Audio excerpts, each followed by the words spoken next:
Okay, great. With that said, then let's have first proposition.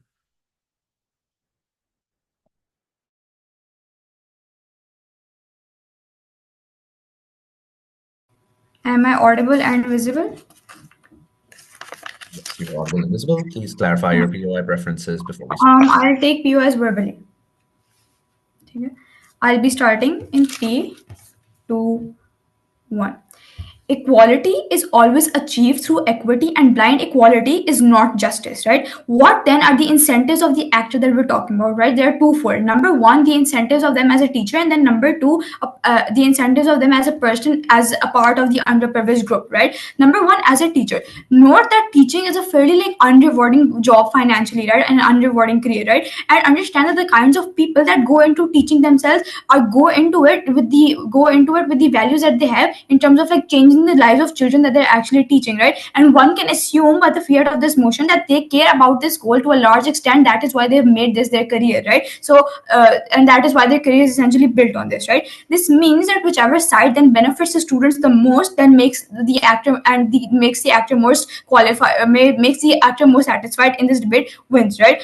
Also understand that like the also understand that when the opposition side will be talking about like the aspect of integrity, right, we fulfill that in the following way, because we do understand that the teachers who are currently working these jobs do value their integrity, right? Number one, through inflating the grades of those who come from a disadvantage, right? They recognize the very disadvantage that they come from, right? And they're actively trying to correct the imbalance that exists, right? This is also done in the real world through like for example affirmative action or like quotas that exist, right? They understand that they give an advantage to specific communities, but they only do so in cases where that community has had a history of generational disadvantage, right? It is needed to give to them an equal footing and to actively provide balance in society in itself, right? And number two, understand that like grading metrics are not by any means ethical standards in the status quo either, right? They are blind to circumstance and are dependent on like arbitrary metrics, like which students can memorize the most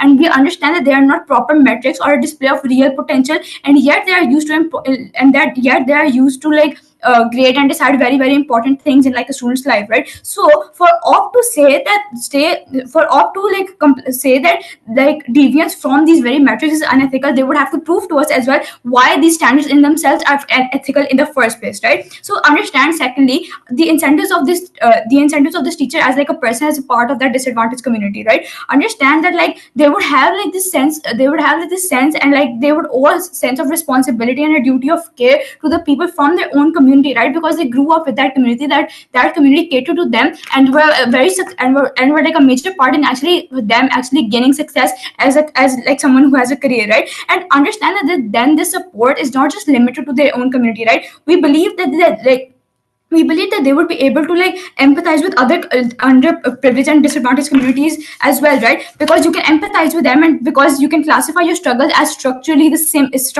right? This looks like, for example, the feminism movement supporting the LGBTQ movement, because they're essentially what they're fighting for and their end goals have like similar metrics, right? So at that point in time we understand that these teachers would have this incentive, right? This is then exacerbated when we like recognize the fact that these are literally people who have gone through the system, right? They've tackled the system and they actually like gained some level of success themselves, right? That would even further like incentivize them to break this very cycle for their future generations as well, right? And also like before we move on to like further characterization, it is very important to note that like in this case the actor is not going to get caught, right? It's this like does not look like the teacher giving like a 10 on 10 or like an MCQ test where it was like an actual 2 out of 10.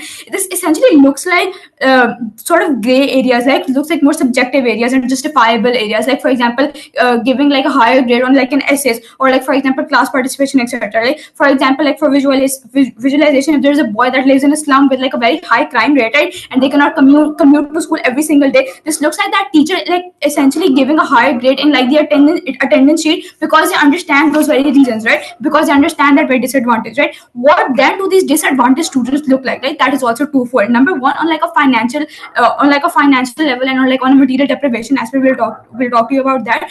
Recognize that students from like underprivileged communities would like lack resources generally, like the generally like resources that are needed for school.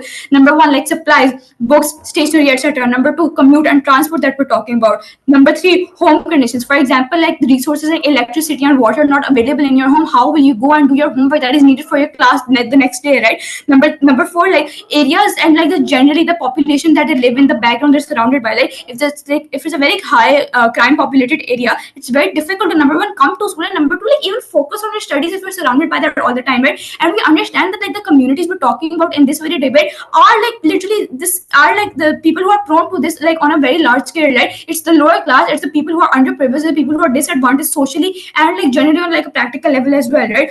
But also recognize the fact that these students, like, sure, they might be enrolled in schools, but these families actively require financial help as well, right? That burden is then put on these children, who in these often cases would have to like work more jobs or like even help out domestically as well, right? So essentially they would not have the time to give to these very like assignments that they're given like at home, or even to like sometimes even go to school, right? They would have to skip class to some extent to actually like help out in their family. That would be their first priority if they come from like such a background, right? But the second tier of this is like generally the social disadvantage that they're at in like schools and like generally as well, right? Understand the narratives propagating that the groups are like at a disadvantage for a reason, and the like discrimination that happens in schools is something that is dealt by these children like in school and outside of school as well. It's just a constant reminder, oh, okay, oh yeah, that all right, like I'm in this position because like my family wasn't successful, and then it becomes like a sort of self-fulfilling prophecy for them that oh, I don't think I'll be successful as well, right? So this looks like bullying of these very children by their peers, right? Disencouragement by teachers that does turn into the self-fulfilling prophecy, right? They don't believe that they're ever actually gonna achieve anything, right? And then like this is even further like exacerbated when like there's narratives from home that already exists that like, oh, school is useful and you won't actually achieve anything, because in the past generation school wasn't helpful to these underprivileged communities and like the people who actually indulge in them, right? So the students and genuinely like end up believing that the stigma around them is true, right? So in our essentially in our world, you're giving them the motivation through this very boost, right? With the self-fulfilling prophecy is using like the opposite metric, and they're actually made to believe that they can actually achieve something, right? Because understand, to actually work hard and to actually gain that motivation in the first place, you need to see a proof of possibility, right? If I can see that my debate career is like in shambles, and I won't get anywhere, and I'm getting like 67s constantly, like I want to see a proof of possibility to even continue, right? So with that, we tell you that like in our world, we help students access better economic opportunities in the future, right? Note that grades are a metric of getting jobs or college and like even into colleges in the status quo, right? And the individuals that we're talking about would be the like one of the first people to actually achieve milestones in their family, like even smaller milestones like going to college or getting a bachelor, right? All of which is to tell you that they would actively be involved in breaking the cycles of poverty that are generational, right? So the mechanization for us is that like the obvious grade boost that we're giving to our students were grade boost would be like very helpful to the student on a practical level as well when they go out of the school. But on a second level, like these, they would also get the motivational boost that we've talked about, because like understand that these kids are already disenfranchised from the educational system, right? If a child goes to school and like their father is a manual worker, they would already believe that already I'm also going to end up as a manual worker. Why do I even need to put in the work, right? So our mechanism essentially looks like the students that are working hard essentially on all their subjects because of the motivation boost they're giving, right? So essentially, even if you take us at our worst, right, and only if one person is actually helped from this motivational help, everyone else from their very community would automatically be motivated as well, right? So that is a secondary impact as well. And with that, we are very proud to propose. I thank the speaker for their fine speech. To begin the case for the opposition, let's have first opposition. You're here. Can I get just 1 minute? Yep, that's fine.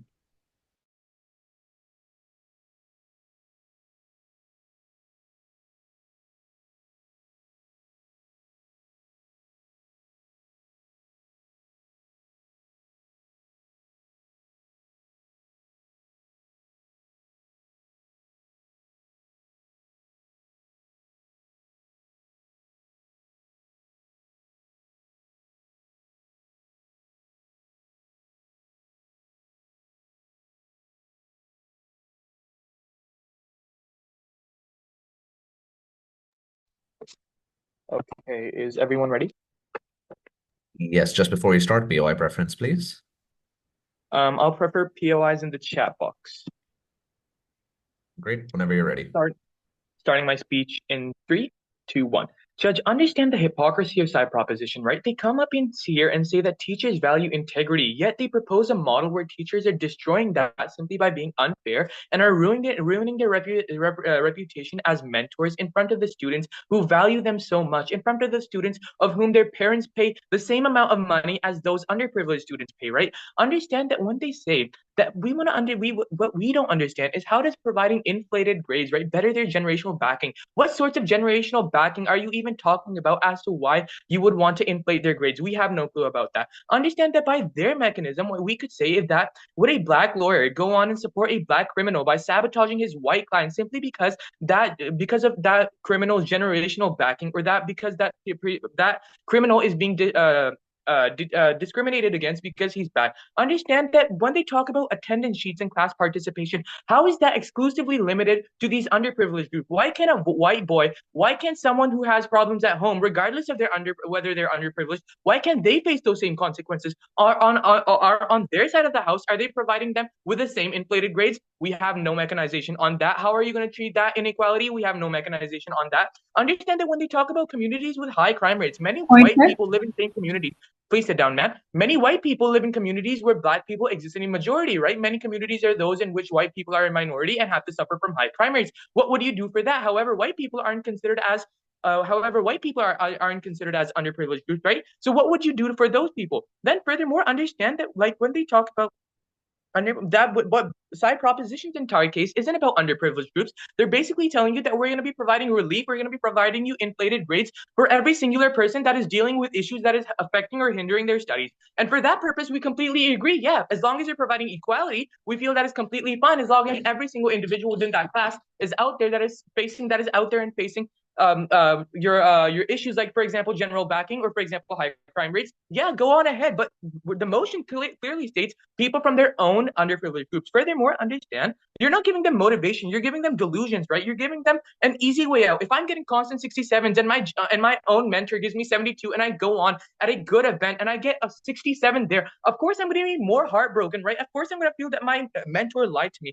Furthermore, that because you're giving them an easy way out, what happens is that these underprivileged individuals begin to make their community or their underprivilegedness an entire Pointer. identity and begin. Please chat box in the man. Please POIs in the chat box, man. They make it their entire identity and begin to victimize themselves, right? And whatever they want can be countered on our side by our counter policy, which we're going to propose to you, which is that teachers could take time out of their own days in order to work with these students in order to build up the concepts, and who can so that they can independently and naturally perform well on their own, whereas they're not providing whereas they're not whereas they're not discrediting their other students within their class. Because understand that they have, if I'm paying for a service, right, of course I feel that I should get that equal service, right? However, if I'm doing something, if a person is doing something of their own autonomy without violating an institution's principles, I can't say anything on that. And for that purpose, we feel that on our side that teachers integrity remains. Then moving on to my first LOE is that how there's more discrimination and profiling for these underprivileged groups. First off, what is profiling? Putting a negative narrative against a minority, making them out to be a lesser than other communities. And why does this exist? Because modern society is built on colonialism and slavery, where certain racial and ethnic groups are systematically oppressed and creates power imbalances which still survive throughout history and pop up as racial profiling.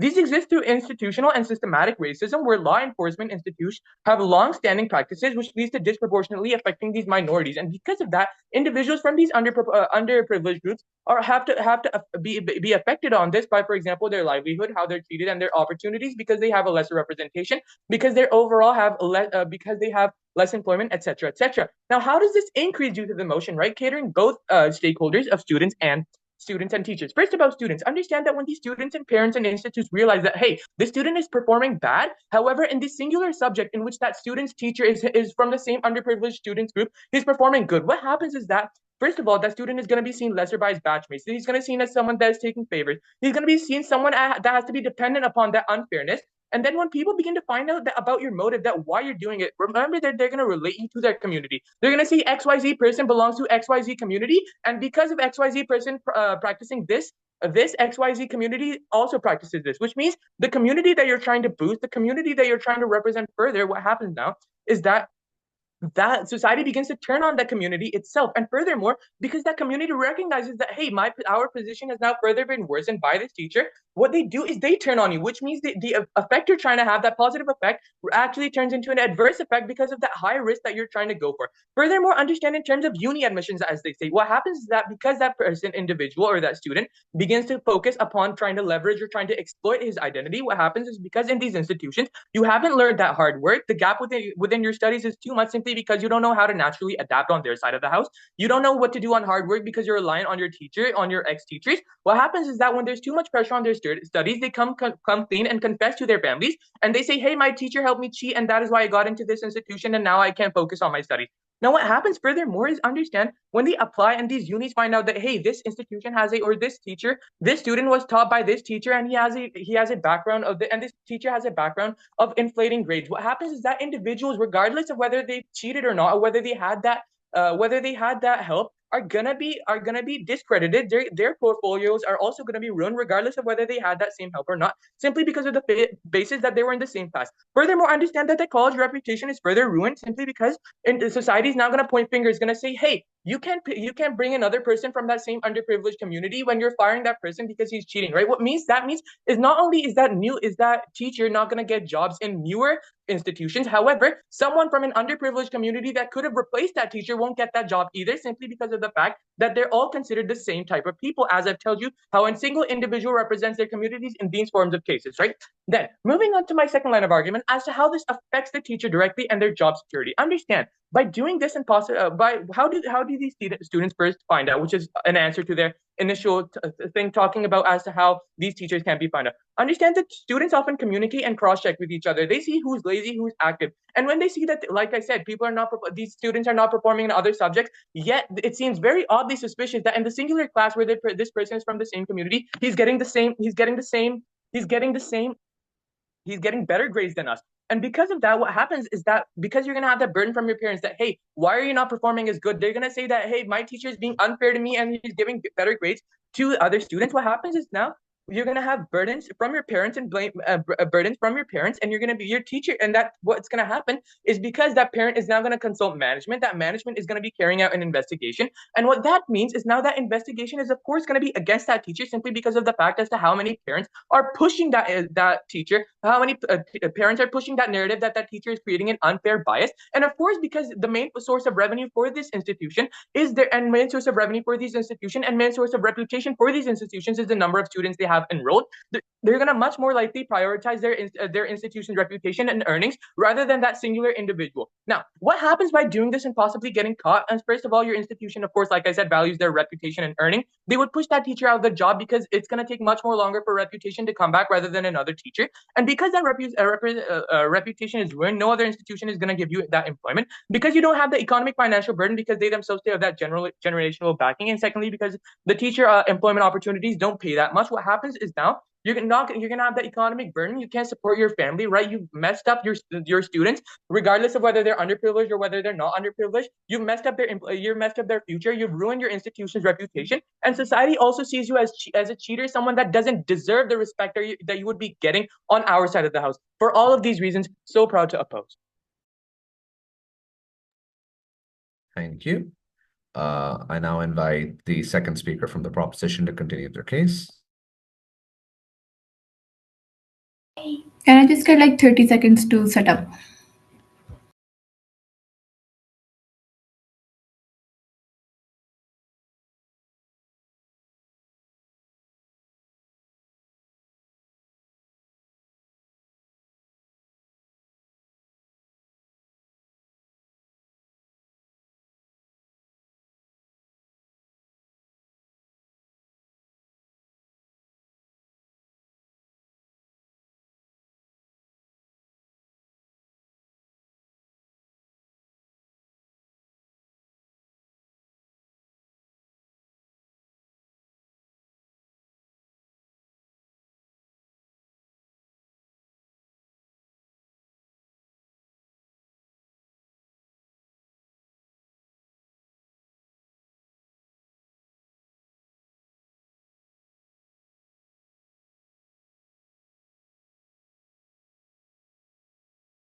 verbally, please. Starting my speech in 3, 2, 1. The most important strategic call out I can make right now is that they principally agree to our entire case when they say that they have no problem with us like correcting historical imbalances or generational imbalances. They just want us to do it to even more people, right? That was their only contention with us at first. But the thing is, this motion isn't about like black people or white people. It's about underprivileged communities and people facing disadvantage. There's nothing in the motion stopping us from helping that white person who comes from a disadvantaged, underprivileged background either, right? Poverty is an disprivilege as well. Nothing stopping us from helping those people as well. But secondly, the motion refers to similarly disadvantaged communities. So for example, stuff like institutional biases, harsh conditions, and unfair conditions, poverty will be relatable across all of these spheres of disadvantage. This makes all of this similar. This makes you as a teacher, your ability to relate to these people, your ability to help and empathize with these people a lot greater, right? These fall under the ambit of the motion. These fall to our side. Their entire first half of the speech falls at that point. But their second argument about how other people are paying the same and they're not getting the same treatment, right? That would only stand if the people paying the same were, number one, actually paying the same, and number two, facing any sort of disadvantage. Because they might be paying the same school fees, right? But they're not paying the same price for the education. Aisha already characterized to you how it takes so much more for students from disadvantage to get to school in the first place, to come to school every day, participate in every single activity. This looks like, for example, the cost of commute being a very big burden upon these households. This looks like them having to sacrifice time from otherwise economic productivity to be there in the first place. The price is inherently unequal. But secondly, people who are paying the same, people who aren't disadvantaged, aren't at any disadvantage under our system either, right? Because it's not like they're getting worse grades. They're still getting graded upon whatever their metric is, right? Because parents also don't ask about the grades of the other black kid in your class, right? They ask about your grades. They're concerned about what you are failing and what you are performing better at. And you can't give a justification that the teacher is biased. And the only way you can just give a justification that the teacher is biased is the teacher is giving you like worse grades in return, which is not happening on our side of the house. Grades are only being inflated. There is no grade deflation happening, right? There is no disadvantage that these other people face. Lastly, the idea on how people will just like find out, right? And their only mechanism for this is that, oh, cross-checking this among students. Number one, I don't think students cross-check metrics like attendance in class participation, right? That's simply not how it works among students. You may talk about like your performance within an exam and stuff like that, but you don't compare the percentages you've gotten on your report card. You're more likely to just believe whatever is given to you. But secondly, even if they do cross-check on our side of the house, teachers are usually in a position where they're able to justify the grades that they've given. We already characterized you. This doesn't look like a wording marks on like MCQ tests where you can easily be disproven. This looks like a wording marks where you have the room to do so. In essays, for example, where a teacher could play up all the good parts that you did, right? Because again, there is nuance to this, right? These like underprivileged students aren't handing in blank sheets. They've presumably written some form of essay, right? The teacher could then play up all the parts that you've done well, make it like, oh, this essay is really, really deep. You've done really, really well. That's why I've given you this grade. Teachers are in a position to be able to do so, and students aren't really in a position where they can disagree with the teacher and be like, no, I did do a bad job on my essay. Or other students can point out that no, he did do a bad job on my essay. That's how he got a bad grade. But even if there are like conspiracy theory students on their side of the house, right? I don't think they're going to make a big impact because they're going to seem like inherently like this. They're going to seem inherently discriminatory when they come out with all of this rhetoric and be like, oh, this teacher is like biased towards all of these underprivileged people. That's not something that can they claim on their side of the house because A, people won't find out in the first place because of all of our shielding. But B, even if these few people do believe that something's going on, they're not going to have a big impact. But lastly, the whole idea of how these students will become reliant on the graciousness and the grace of their teachers, right? The only possible reliance that they could have is if they know this is going on in the first place, and they don't. But even then, right, on our side of the house, what we give them is this initial spark of motivation. Because Aisha characterized you, the reason why these people don't perform in school in the first place is because they don't believe they can. They don't believe they have the capacity in them to go for good grades or actually try an academic performance. They believe it is futile. They believe it is useless. When you show them the door of possibility opening, that hello, you can achieve good grades, you have this potential inside you, they're more likely to then get the motivation to do better, right? On our side of the house, even if your coach gave you that first 72, that feels really, really good. You feel like you can achieve that level, right? And you're going to pursue this concept a lot harder. You're going to try a lot harder and just get that motivation to do a lot better. That's what our side of the house then actively looks like. Onto LOA 2 then. Onto LOA 3. LO2 then on how, and building upon Aisha's case, how the perception of your community inherently like gets a lot better on our side of the house. When you inflate these grades, everyone else in the class also sees that these students get better grades, right? This is crucial because this improves the perception of these students in the first place. You see them as more capable, you see them as more smart. Exclusivity does not happen on their side of the house, right? This is really, really important because oftentimes it's the underperformance in schools that legitimizes discrimination and discriminatory narratives. Oh, these people aren't smart enough, they aren't capable enough, so it makes sense that they're poor, it makes sense that their community is poor. This looks like, for example, narratives against black people that put them as intellectually inferior, narratives against women that put them as intellectually inferior, and therefore legitimizes all the narratives of oppression against them. All of this is really, really harmful, right? Because intellectual inferiority is used to invalidate and discriminate against people. On our side of the house, this perception begins to change because you challenge the basis of their discrimination in the first place when you see these children achieving more and more grades. You do not know that these are based on like inflation of grades, right? In your head, the other students' heads, these people are actually doing a lot better and actually achieving these actual like good grades. You see them as a lot more capable. You see them as smart people who are actually capable of achieving good things, right? The impacts are threefold. Number one, on the students actually personally, right? These students become a lot more willing to believe that they are capable of doing this stuff too. This perception change happens in their own mind as well. Secondly, on the community at large, people otherwise on your community at large, your community actively begins to get seen in a better light. This looks, for example, communal recognition of students who are doing really, really well. Awards, for example, are given to underprivileged students, or at least communal recognition in your neighborhoods, in your households, in your family. When you do really, really well, when you achieve a distinction, for example, which can happen from all the motivation we're giving you. This is like really, really big loyalist celebration that exists as a form of communal pride then. But lastly, on you, because you as a teacher presumably face the same level of discrimination, the same biases as well, right? People presumably challenge your validity every single day you come to school to teach as well. So when these narratives begin to change, you get benefited as well because you now as a teacher are a lot more legitimized. The actor benefits from this. But last argument then on how students' lives are improved on two tiers. A, we give them the motivation to actually try at school. The same argument that we've been recurring, but on a different mechanism, right? Because you incentivize them to learn more, to go more into extracurriculars, to make more friends, to engage in the community more. This is important because you're basically enfranchising them and pulling them out of the despair that otherwise might exist in their community, pulling them out of the circle that might otherwise tell them that, oh, you're going to end up a bricklayer just like your father and just like your children after you. This is exclusive because you need that initial proof, you need that initial push that proves to you that you can achieve these things in the first place. Their burden of opposition is to prove why these students would try hard on their side of the house either, right? When they don't think they can do so in the first place. This is really, really important, right? Because otherwise you get demotivated when you try so long and so genuinely, you believe in something so hard, but you don't get the results, you end up demotivated. We give you avenues for personal growth when you believe you can access them. Secondly, on home life, these students are often under huge pressure, financial pressure, domestic pressure, social pressure, leading to strained home lives, like the strained relationships between them and their parents, for example.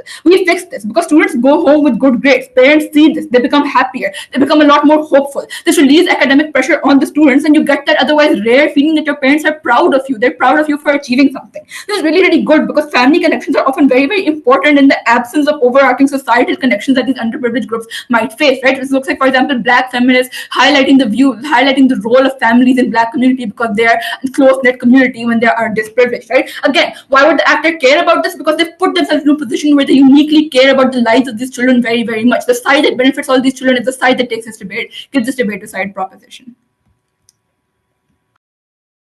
Thank you. I now call upon the second speaker of the opposition whenever you're ready. Can I get a minute? Yeah, that's fine. Recording again? Okay, you can start whenever now. All right. Judge, understand that Mrs. Khan, a teacher at an underfunded school, spends hours staying after class to help struggling students. However, when she's told to inflate grades to meet quotas, she starts questioning her purpose. The top performing students now feel unfairly treated, while the others believe that they do not need to improve. And Mrs. Khan feels like her integrity is being chipped away with every inflated grade, and her sense of accomplishment is being replaced by guilt. And that is why we need to realize that the proposition has a very vague view, because this debate is about our actor, and the actor is the teachers. So you did not cater to the first stakeholders of the motion, which are the teachers themselves. So the one who shows the teacher's job is safer, the integrity is safe, these teachers themselves are discriminated against and have more incentives, is the side that actually wins rather than the side that proves the same about the children. You need to realize that for my reputations, the Prop 1 comes in and tells us people go to schools, people go into teaching because they care about students in school, and that is exactly what we're saying. Teachers do care, but that care is rooted in empowering students to actual progress and not just empty grades. Because when you artificially inflate grades, you're going to undermine the genuine learning that can make teachers feel like they were teachers in the first place in a broken system. And that is and the teachers care about the schools and the school's reputation. The schools does not give just unfiltered grades to students, and that is exactly why teachers do not teachers are not going to be benefited by giving the unfiltered grades. You need to realize that they tell us that in real world quotas, there are certain quotas, but you also our first speaker came and tell you that while addressing historical inequalities is important, inflating grades is not going to solve systemic operation. By inflating grades, the same financial problems, the same house conditions, the criminality is not going to help. It is what is going to do is create a false sense of success rather than providing students with the tools to genuinely overcome their challenges. And what we want is equity.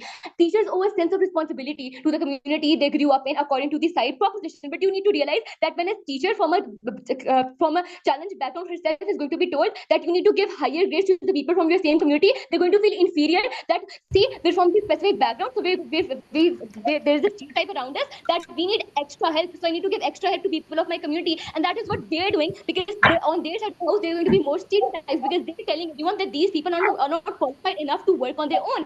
They say that a boy living in slums is going to get a high a boy living in slums should get a higher grade in the attendance sheet, but you never told us what is the significance of attendance, because what you are doing is you're making the motion very short for us by saying that the only grade you're going to give them is better grades in the attendance sheet. Because you need to realize that the grades themselves are inherently not only about the attendance. They tell that people in high crime rates cannot come to school, and we tell you that yes, crime is tragic, but inflating grades does not address real issues again and again. You need to realize that they tell us that you're discouraging students because they feel like they're not doing enough. Exactly, we're not discouraging students, but you are inflating grades. What you're doing is discouraging students to not do better.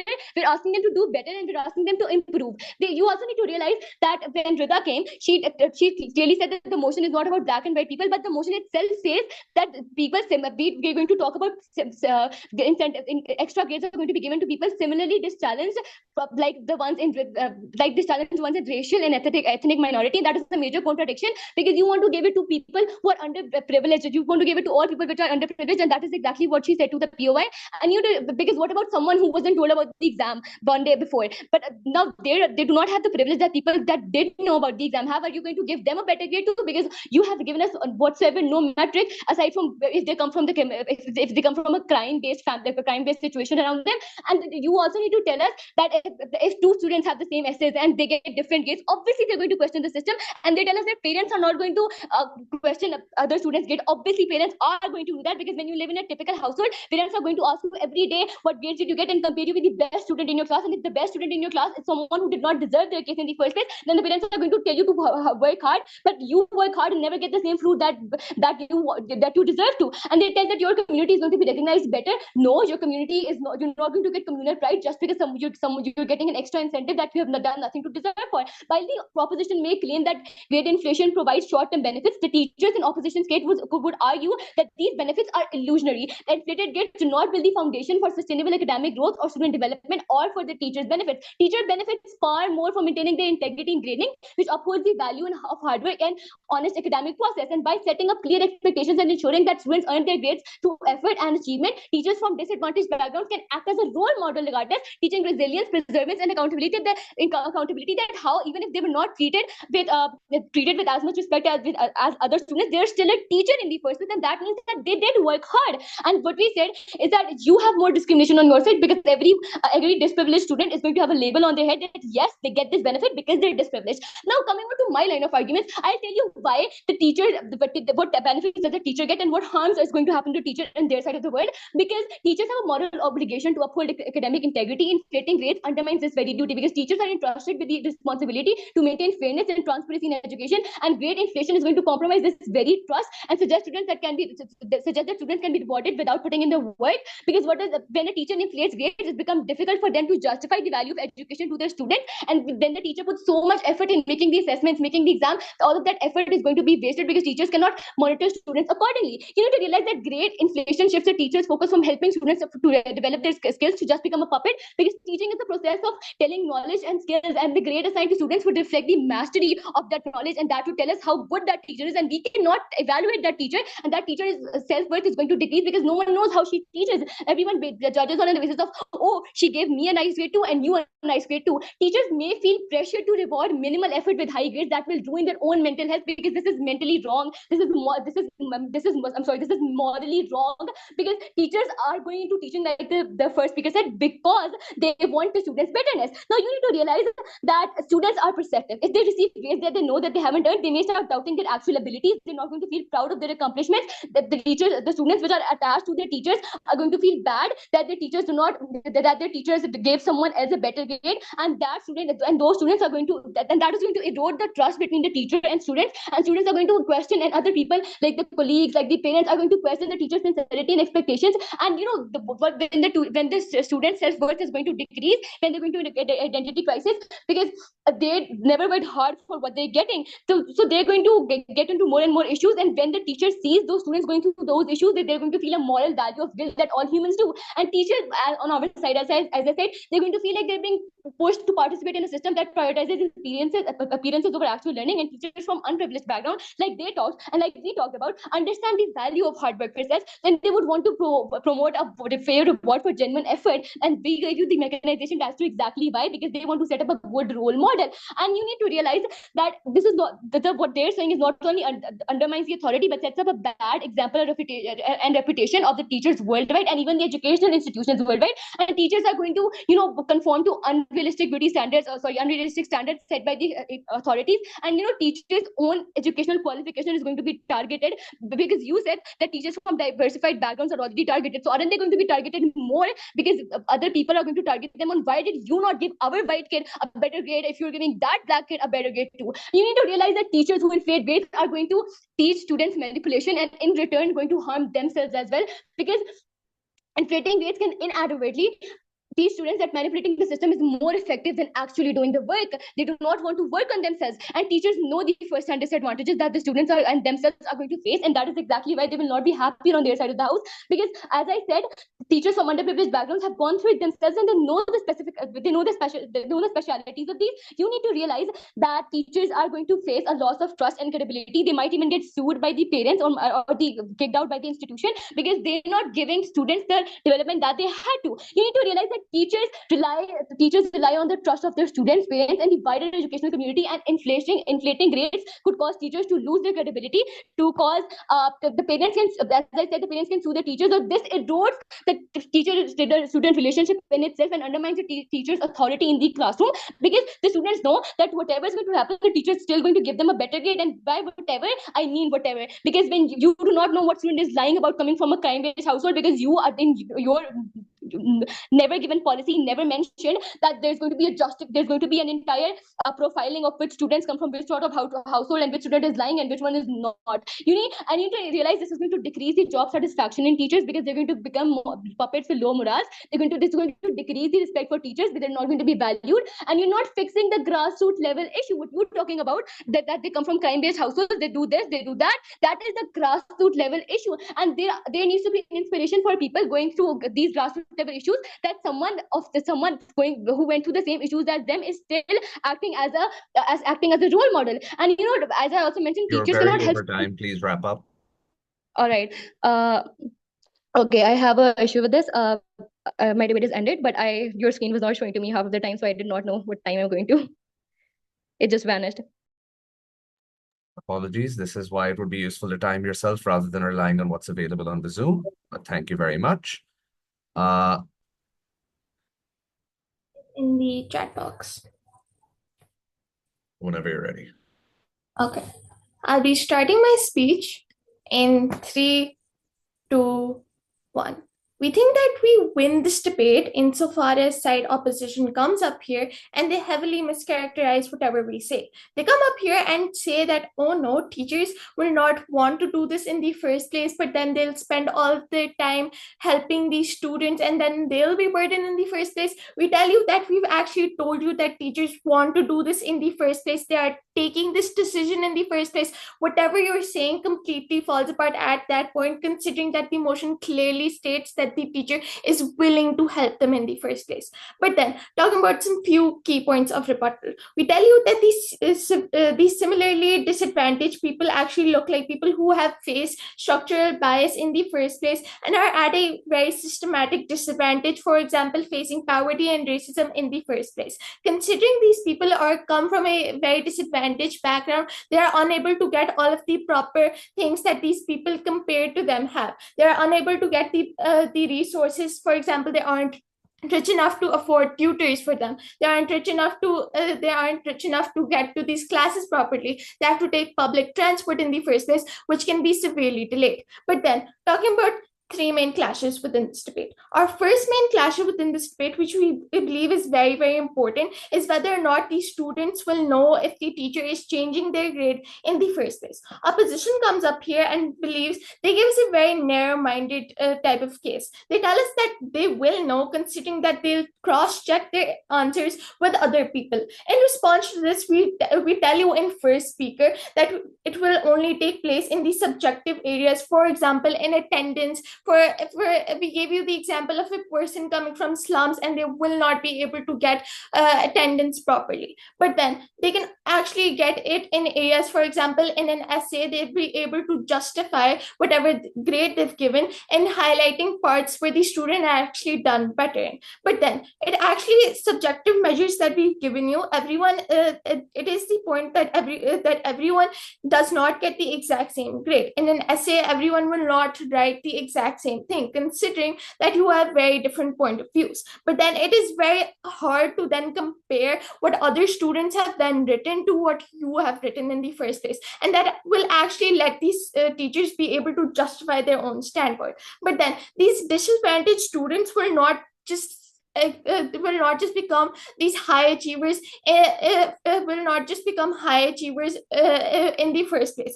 They will actually look like giving them raising their grade from a D to a B, and then actually helping them get the motivation, get the push to actually get a better grade for themselves, and then actually being able to then further then being able to get the first motivation and get the encouragement that they need to then further work on themselves.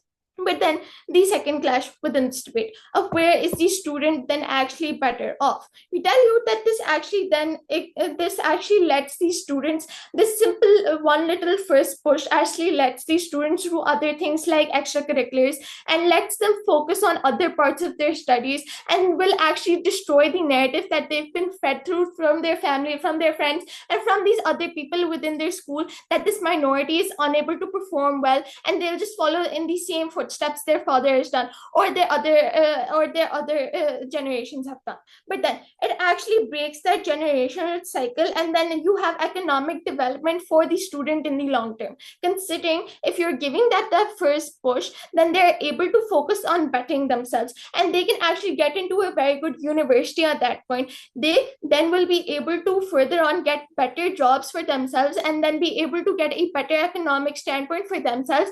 For insofar as they're actually being able to get better jobs for themselves, they'll be able to support their family way easier.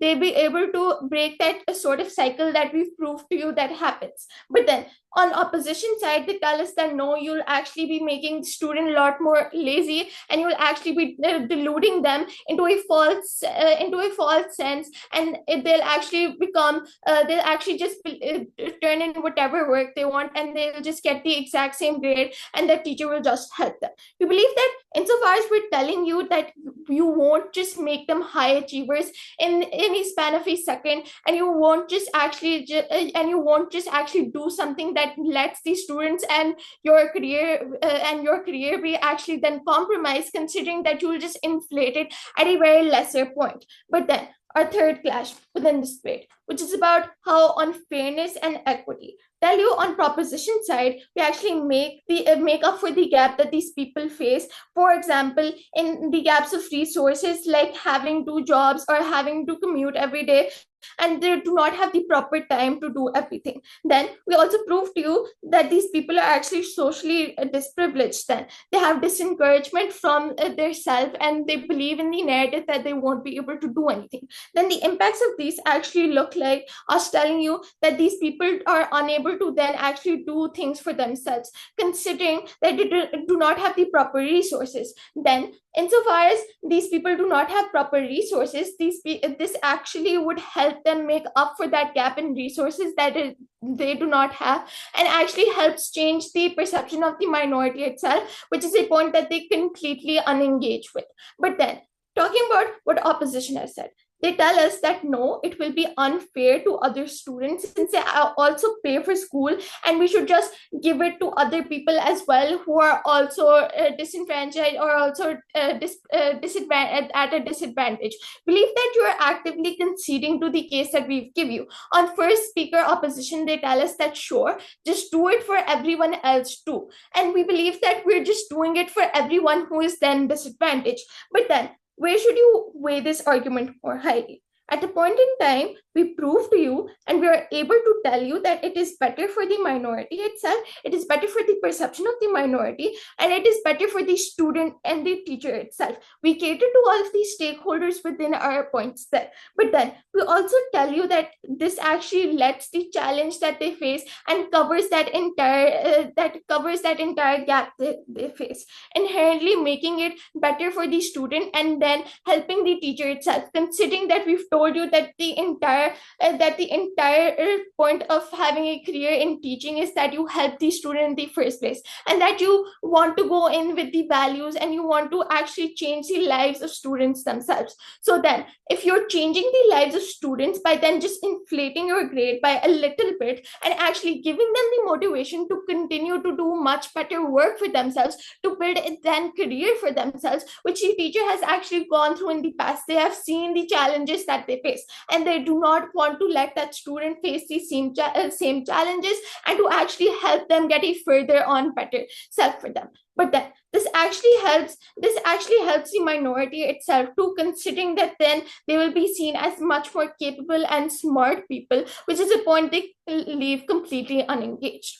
Panel, we completely win this debate. At a point in time, we are able to cater to all of these people, and we are able to tell you that students and these teachers will be better off on our side. These students will be better off considering they have the encouragement, and these teachers will be better off considering they will have fulfillment for themselves. We clearly take this debate. Thank you. Got it. Ready to go. Okay, starting in 3, 2, 1. Before I start anything, the strategic errors that side proposition has made are a lot.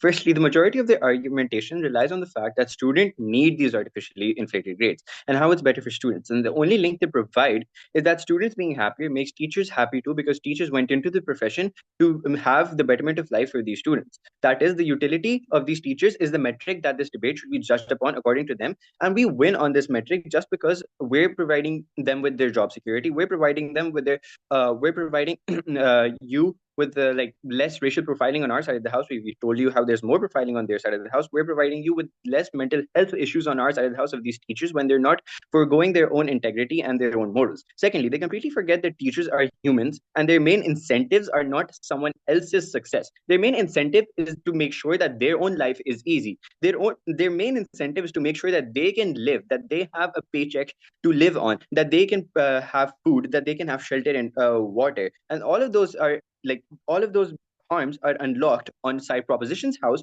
when you allow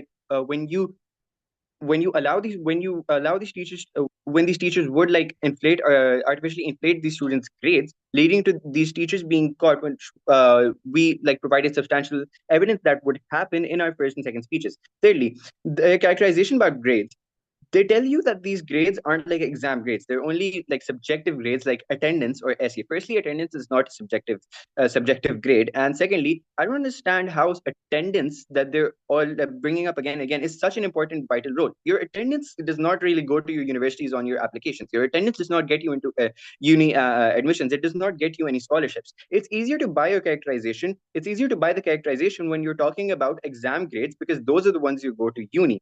And understand that teachers will be caught by students, because students are going to cross check each other's tests, because students are competitive, classes are competitive, students want to see their own hard work being rewarded. They want to see that they're ranking above other people. Also, upper management and students will see that, hey, someone's getting attendance grades even though they weren't attending school, they were absent on that day. Students will see, hey, this person was absent for half the year but he's got an A plus on his attendance. I don't understand how these teachers won't be caught according to their own characterizations. Secondly, they drop the whole argument of mental health of these teachers. And since teachers are the main actor in this debate and their utility should be maximized according to their own metrics, we believe that we win this debate just on that, because students are not the main actors in this debate. Furthermore, what were the two clashes in this debate? Firstly, where are the teachers actually better off and where are students better off? On the clash of where are teachers better off, what do they tell you? Side propositions tell you teachers are better off where students are better off. I've already dealt with this in my strategic call that no, teachers are human. Their own incentive trumps any incentive of these students. Their own incentive of their own life being better trumps any incentive of these students in the first place. And secondly, on their best case, if we say that, yeah, these teachers' incentive is that the student's life is better, these students' lives are better on our side of the house, because you're not perpetuating any type of like racial profiling as you are doing on their side of the house. When people find out that, hey, he's getting better grades just because he's from an underprivileged community, that means these underprivileged communities are lesser than us, they are inferior than us, and they need this extra help. They need to be cheaters to come up to another like majority groups level. Majority groups level. And secondly, they tell you that teachers are the people who have tackled the system. Understand that these people have tackled the system. If these teachers from these minority groups have tackled the system, why can't these students do the same? I don't understand. And I don't understand. Secondly, thirdly, they tell you that teachers have that incentive of inflating grades because they are empowering these students. Understand that our policy of us giving these kids tuition, which is not like morally wrong in any sense, but intuitively, we're achieving that same goal. So that a benefit they're trying to achieve, that incentive they're trying to achieve is not exclusive to their own side. Secondly, understand that you're not empowering these students, you're actually inflating their egos. You're giving them the idea of not working hard and getting the same grades as the topper of the class, or like same grades above what they worked for, which as my first speaker stated, when you go to like a university where your concepts are tested rather than just your exams or rather than just your memory, you're going to fail there. You're going to see a drastic drop in your grades. You're going to have that guilt that student's going to have that guilt that, hey, I used to get these good grades in school, but now I can't do so. Why? Because you never allowed them to achieve that to achieve that mentality of working hard, that work ethic that is needed in the real world. So these students are going to fail in the real world, so you're not empowering them at all. Then they tell you that teachers are happier because stereotypes are being removed, because your basis of profiling is being challenged and you're removing systematic inequality.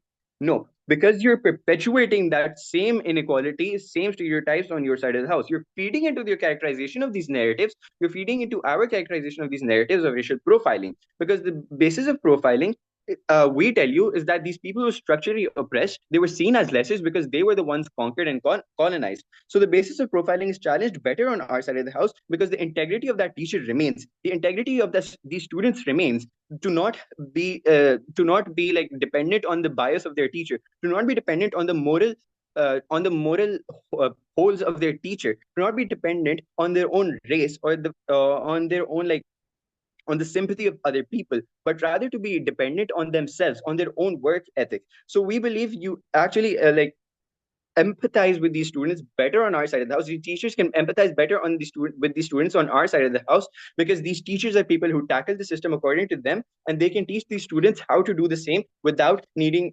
artificially inflated grades. What do we tell you? We tell you that we tell you that you're going to be caught, your community's name your community's optics are going to drop as well, and you're going to be hated because your community hates you for doing this morally unjust act, which leads to which leads to you like being alienated. That kid's going to be lazy, he's going to fail in real life, and his university admission is not going to not going to be accepted just on the basis of their attendance. And we tell you that you're going to be fired from your job, which was like substantially brought upon by my first opposition speaker, and you're going to be under a more financial burden. Understand that this teacher is from a underprivileged community, so they don't have any generational wealth to keep their life on without a job. They need that job, they live paycheck to paycheck, so their utility drops even more on their side of the house. And we move in on mental health because their side like proves nothing on mental health and has dropped that argument as a whole. We tell you that these teachers will feel morally guilty. They will feel guilty for being biased towards one teacher than the other, towards one student than the other. On all those bases, on the teacher being the actual main character in this debate, we win this debate. But where are students better off? Firstly, they tell you the grades are not a good metric. If they're not a good metric, if grades are not important, then why are they being inflated in the first place? We don't know. And after that, they tell you in their second opposition, the grades are important because they're going to get you into university. But this is a contradiction because firstly, you're telling us they're not a good metric, and then next moment you're telling us they're important, and then you're saying that, hey, these are going to be attendance grades and not your actual exam grades. These are a lot of just like jumps they're making in their case that I don't understand. And they say that students will have to like work for their families because they have the burden of their families. Understand that if their family's burden is on them, we cater to that as well when you're achieving an actual credible education, which is not credible on their side of the house because the teacher is like artificially inflating your grades. You're not like judged or graded according to your actual metric. You're just graded just because you're from a certain minority. You're graded not according to your work ethic, not according to your hard work, which leads to you not working hard, which leads to you dropping that attitude of ever working hard, which leads to all of their benefits dropping, not being exclusive or getting flipped onto our side. For all those reasons, let the motion fall. Thank you. I now invite the reply speaker for opposition to wrap up the debate for op side. Hear, hear.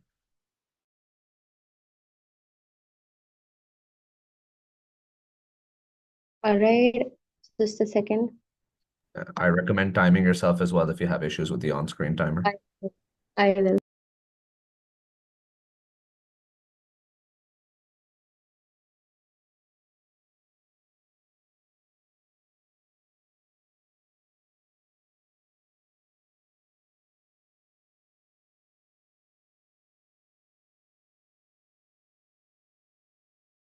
Okay, just a minute. Let me turn on my timer. All right. I'll be starting my speech in 3, 2, and 1. Judge, imagine a scenario. Mrs. Smith walks in holding the test papers like a magician with a deck of cards. Congratulations, everyone, she announces. You all passed. But somehow, Sam looks at his grades and says, but I didn't even answer half the questions. And Mrs. Smith grins and says, don't worry, Sam, you're doing amazing. Who needs effort when you've got inflated potential? And that is exactly what we're telling you. The proposition claims this policy is a solution to inequality, but their proposal fails to address the root causes of the challenges that these students face.